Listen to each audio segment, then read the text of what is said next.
Nandito na ngayon kami sa hospital and eto yung kwarto niya na binigay sa kanya and kasama niya ako sa kwarto dahil hindi nga siya makalakad, so kailangan niya ng kasama sa room niya, unlike sa ibang pasyente, mag-isa lang sila.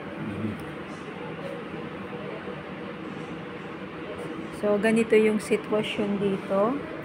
Ito yung fire exit. Ito yung labas ng hospital. Maayos dito.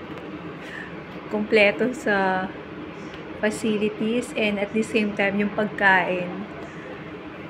Okay naman. Provided nila kahit yung pagkain ko. So, ayun, sana maging okay ang lahat. Sa Wednesday nga, yun na yung operation niya and we're praying na maging successful ito.